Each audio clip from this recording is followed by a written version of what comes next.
Kovai AJK கல்விக் குழுமங்களின் தலைவரும் செயலாளருமான அஜித்குமார் லால்மோகன் தன்னுடைய தந்தையும் விஞ்ஞானியுமான ஆர்.எஸ். லால்மோகனின் சாதனைகள் மற்றும் வாழ்க்கை வரலாறு தொடர்பான அறிவு பெருங்கடல் என்ற புத்தகத்தை எழுதி வெளியிட்டுள்ளார்.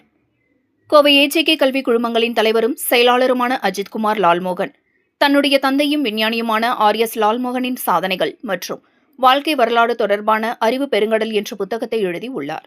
இந்த புத்தகத்தின் வெளியீட்டு விழா கோவை அவினாசி சாலையில் உள்ள தனியார் ஹோட்டலில் நடைபெற்றது. விழாவிற்கு வந்திருந்தவர்களை வரவேற்று அஜித்குமார் லால்மோகன் கூறியதாவது: கன்னியாகுமரி மாவட்டத்தில் பிறந்த என்னுடைய தந்தை லால்மோகன் இயற்கையை பாதுகாக்க பல்வேறு சேவைகளை செய்தவர். இதனால் ஏற்பட்ட வழக்குகளை நீதிக்காக போராடி வென்றவர். அவரது வாழ்க்கை சாதாரணமானது அல்ல. விஞ்ஞானியாகவும் மனித நேயம் மிக்கவராகவும் சேவையாற்றியவர். இந்த புத்தகத்தை எழுதி வெளியிடுவதில் பெருமை கொள்கிறேன். இவ்வாறு அவர் கூறினார். புத்தகத்தை நாகர்கோவில் சாமித்தோப்பு ஐயாவழி ஆன்மீக குரு பால பிரபஜாபதி அடிகளார் வெளியிட ஜிஆர்ஜி கல்விக் குழும நிர்வாகி நந்தினி ரங்கசாமி பெற்றுக்கொண்டார்.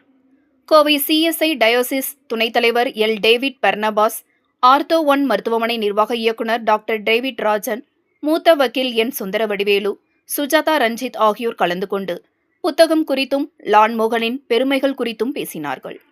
விழாவில் ஏஜேகே கலை அறிவியல் கல்லூரி இயக்குநர் பிந்து அஜித் உள்பட திரளானவர்கள் கலந்து கொண்டனர் என்பது குறிப்பிடத்தக்கது.